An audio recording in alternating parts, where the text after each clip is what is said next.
Hi everyone, and welcome to another edition of The Crows Show, brought to you by Chemist Warehouse. I'm Mark Bickley. And I'm Alana Smith. We're already 7 rounds in, and that's nearly a third of the way through the season. Gee, the weeks are just flying by, aren't they? Yes, they are. Coming up in today's show, we'll focus on goal line technology. Is it the solution everyone had hoped for? And the young defender who's all composure and class. And in the last 2 weeks, I've really found that I've been able to bring my strength. But first, Eddie Betts and North Melbourne's Lindsay Thomas are two of the most exciting small forwards in the game. They both learned their footy at the Mallee Park club in Port Lincoln, along with a string of other outstanding Indigenous players. Before yesterday's game, we caught up with the lifelong mates to share their memories of those early years. This is Eddie special. Goal number 6 for Eddie. This is going to make it very, very tough for the Cats.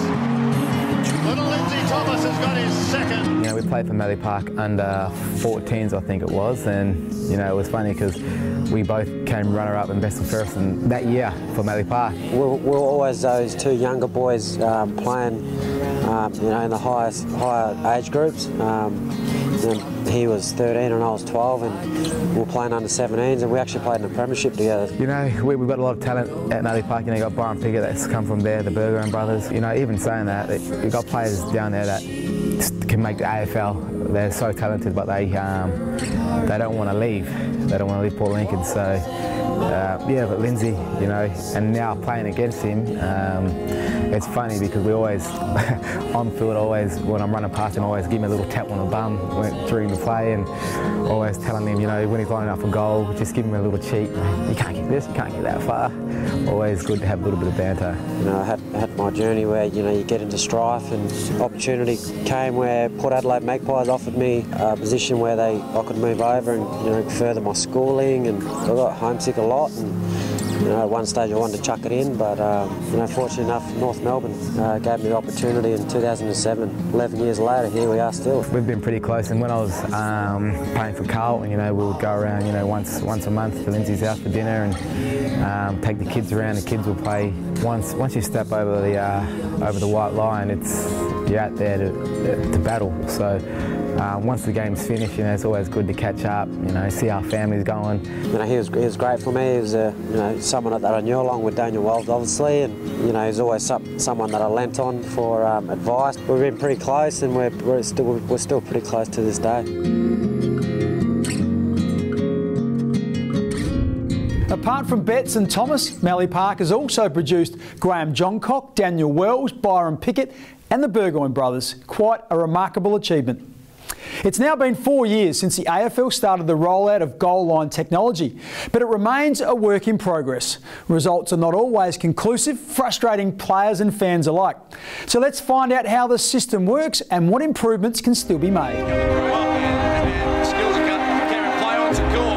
one heard it. Charlie decided on to spend it around the corner and kick another goal. When you see a great bit of play and it's exciting and it's a close game, and then next minute the goal umpire's unsure if it's hit the goal post, then they've got to go and refer to the field umpire. Well, that just, you're flat ass. It just leaves you flat. So if we've got better systems in place, then we know the game keeps moving on, the umpires keep momentum, the goal umpire's up and about, because it not only will cost you 4 points, it could cost a coach his job. At any particular game, we're looking at roughly 20 to 20 plus cameras at every single game that's held, and the score review official picks what they think are going to be the best camera angles to be able to determine the accuracy or not of the decision that's been made, or of the decision that the goal umpire and field umpire want to be made. The bounce favoured him. He tried to go off the ground, but it was touched on the way through by the Eagle. He's trying to get a review out of the umpire. I thought he got the last touch on it as well.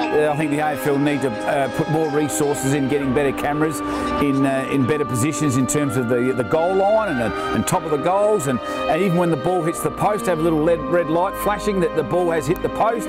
There's a whole number of new technologies that are being looked at all the time, but invariably I think we've got a pretty good system that's working right now. He's given it a run. Oh, there's a wow factor in that. Certainly not the perfect answer right now, but a vast improvement nonetheless. When Alana returns after the break, we'll examine the role of an assistant coach. Most assistant coaches would spend at least 50 hours to 60 hours a week on the game of coaching. And we've all heard about the tortoise and the hare. Which one is Peter Caven?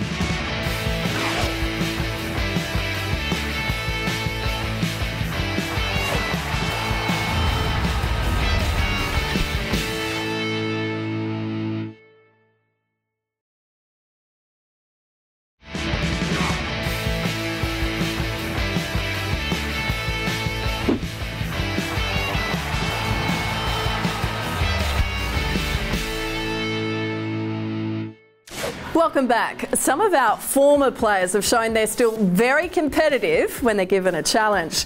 They've been pitted against current players in negotiating a tough four-wheel drive course outside Adelaide at the wheel of a Toyota Hilux. This week, it's Peter Caven's turn to prove if he still has some of his old dash.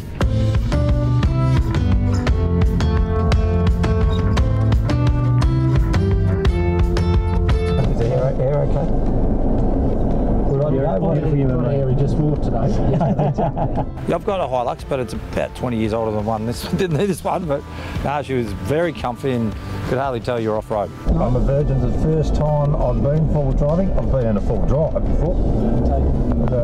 Beautiful kids. No. Camping. Wow. Full driving? No, I haven't, mate. I get a bit excited. I haven't got any points left on my licence, so I need to be careful. What's that? Oh, that's just the stick underneath. Okay. It's just the kangaroo here. He's all right. He's up and going away. Some of that technology I think would be really helpful in my car with my wife driving. That would be really helpful. So I'm going to talk to the boys. But no, I enjoyed that. Good fun. I think it's too easy, Camp Easy. Mate, you have done real well, and I tell you what, it'd be very easy to get a time on that one. May not have been the smoothest ride.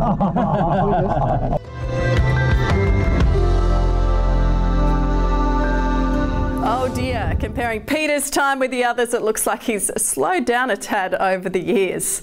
Now, all clubs employ a small support team of assistant coaches. Their work largely goes unnoticed by the fans, but it can be a thankless job with long hours.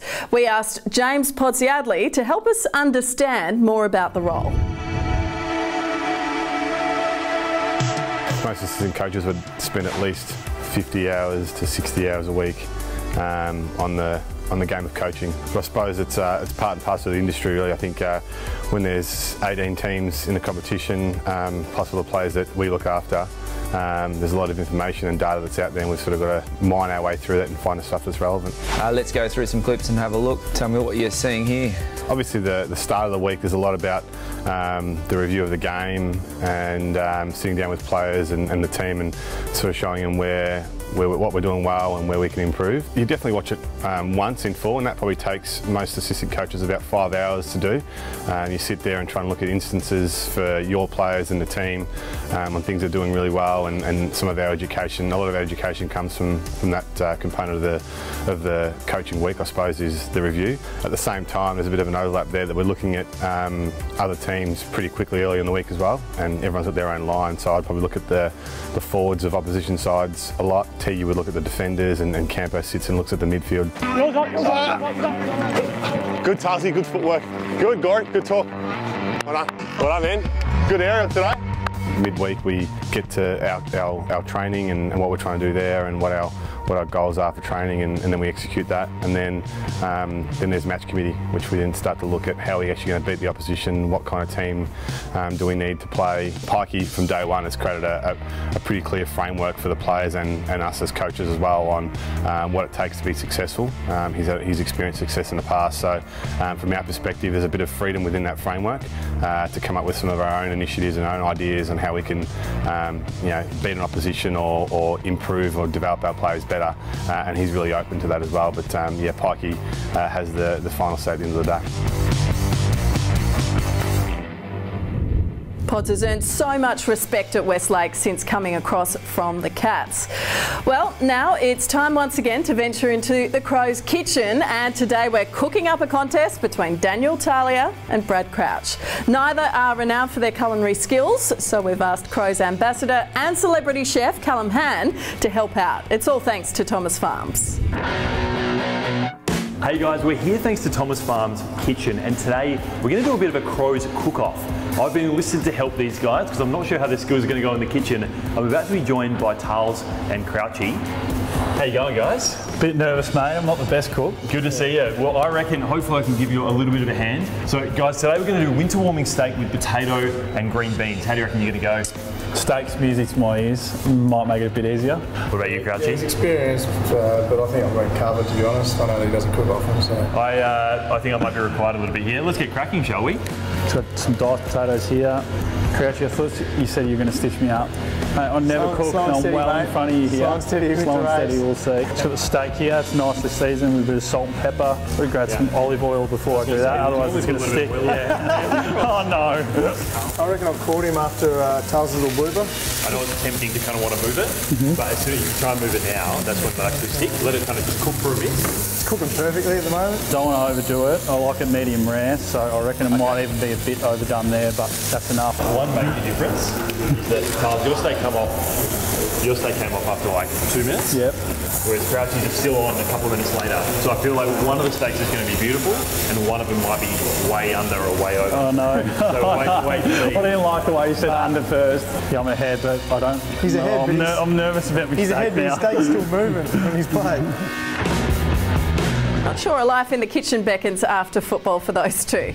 Well, still to come on The Crow Show, they don't come much tougher or courageous than Jake Lever. And the former Crow who divides his time between football and the farm.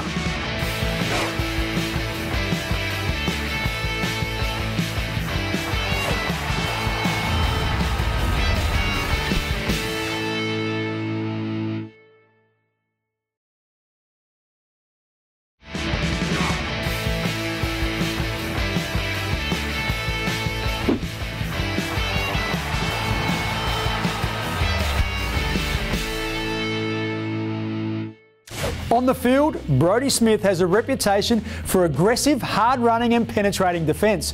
Off the field, though, he enjoys nothing more than a good laugh, usually at a teammate's expense.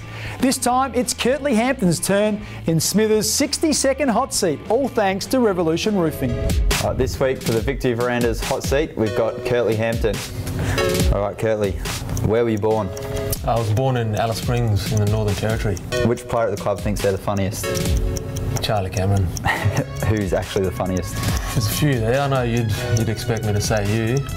You're probably up there. Favourite artist? Yeah, Future or Drake at the moment, but I love Tupac as well. Always loved Tupac. Yeah, it leads me to my next question. Nickname, or one of your nicknames? Yeah, one of them's Driz. That's been popular lately. Or my family just call me Kurt. And where does Driz come from? I actually come from when I was at the Giants. Stephen Canelio started calling me Drake, and then it led on to Drizzy, and now it's just Driz. So Drizzy Dre. And dream job after footy? Dream job would, for me, well, if I was decent at it, be a rapper or a boxer. Certainly, but I don't think that's going to happen. So it'd probably just be working with young Indigenous kids, helping them out a bit.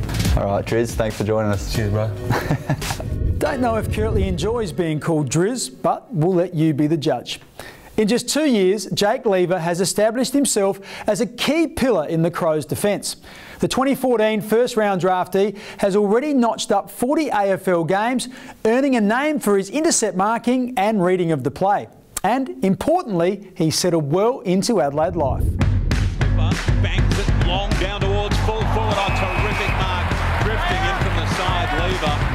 A pre-season hamstring injury delayed Jake's AFL return, but he's now hitting his straps, much to the delight of fans and commentators alike. And in the last 2 weeks, I've really found that I've been able to bring my strength, which is obviously my reading of the play and intercept marks, and I thought I've done that the last 2 weeks. Jake says that with fewer key matchups in the modern game, defenders need greater flexibility. Because I think that's a strength of my game, and I think it's a vital role in terms of the third tall defender these days. You have to be able to play on talls and small. Towards the square, Green, Lever, so good at that, so good at reading the ball in the air. Close Crows observers will have noticed that Jake has bulked up a little since last year. When you're playing against blokes like Tom Hawkins and Buddy Franklin, them sort of guys, you have to put on some weight, but it was also deliberate just to be able to play on Tex and JJ at training and just get used to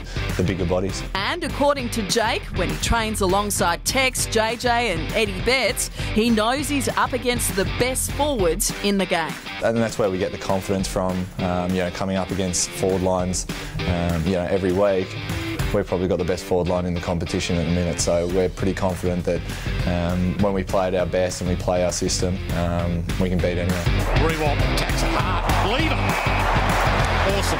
As to the big question of where he'll be next year, he'll leave that to his manager and the club's hierarchy.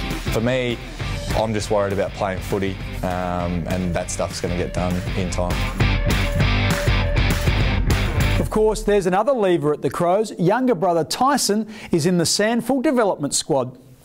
Now to one of football's most enduring players. Brett James is a dual premiership winning Crow, and 20 years later he just can't hang up the boots. In this segment, Flying the Nest, brought to you by Flight Centre, we catch up with Brett on his farm at Kersbrook in the Adelaide Hills. A short kick from the local club where he still plays at the age of 44. Football has come full circle for Brett James. He started playing for Kersbrook as a 5-year-old, making up the numbers in the under-14s. Nearly 40 years later, he has no plans to retire. Yeah, at the moment I enjoy my footy. Got a great bunch of blokes to play with, so I might as well keep going around. In between his years with Kersbrook, Brett played nearly 120 AFL games, as well as more than 230 for Norwood. You've got to be pretty lucky to be in the right place at the right time, and I was just one of those players that, you know, happened to have a few things go his way. Brett says that after 4 years with Collingwood in the mid-90s, he was fortunate to finish up at the Crows, instead of joining his brother Roger at Port Adelaide. And his luck continued when he replaced an injured Tony Modra in the 97 grand final. A lot of us were pretty young and hadn't really played finals, so it was just a bit of a whirlwind and obviously enjoyable, but we didn't really get perhaps what we'd done. Remarkably, the next week he went back to Norwood and won the Sample flag alongside his brother. We were Norwood fanatics, so to actually get back and play a flag at Norwood with your brother, which you kind of said you want to do when you're young, was one of those just perfect little things that happened. Then came 98 and the reality of winning that first AFL flag finally sunk in. Understanding in 98 what we had to do and being able to do it, particularly against North Melbourne, we probably understood just how big an achievement it was. A fifth-generation Hills orchardist and sheep farmer, Brett James reckons he has the perfect lifestyle. We're still pretty close to the city, so we've got a bit of a dual lifestyle, but in reality it's still the same. You work on the farm during the week and have a kick on the weekend and kind of a bit of a catch-up.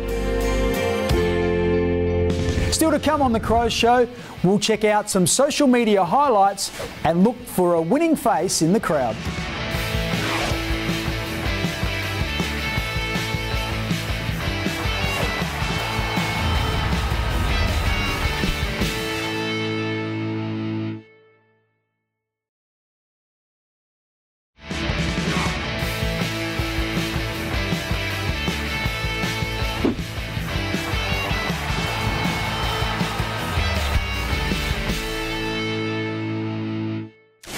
Now for our weekly look at some of the highlights from social media. Remember, by joining the Crows on Facebook, Twitter and Instagram, you'll get exclusive insights and breaking news every day. Of course, emojis are a big part of social media. One of our favourites, Brodie Smith, has had a bit of fun with the giant e-crojis. Make sure you head to our website for more on that. And we know Eddie Betts kicks goals from everywhere. This clip shows that it doesn't just happen on game day. Moving along, let's find our Crows face in the crowd. This week, we'll settle on you. If you recognise yourself, contact the club by 5 p.m. next Wednesday. Be ready with some photo ID and you'll receive a merchandise pack. Now, looking ahead to next week when we play Melbourne, it's a good opportunity to sit down with Taylor Walker and Bernie Vince. Of course, the former teammates are now opponents on the field, but their friendship off it is as strong as ever. We'll find out how they stay in contact and whether one has any dirt on the other. And Alana, next week's show will be special for another reason. Yes, it will be, but you'll have to watch next Sunday at 11:30 to find out why. That wraps up our show for this week. Thanks to Chemist Warehouse. Check out the club website, afc.com.au, for all the latest news and player profiles. Thanks again for your company, and we'll look forward to joining you next Sunday on 7. Bye for now. We'll see you then.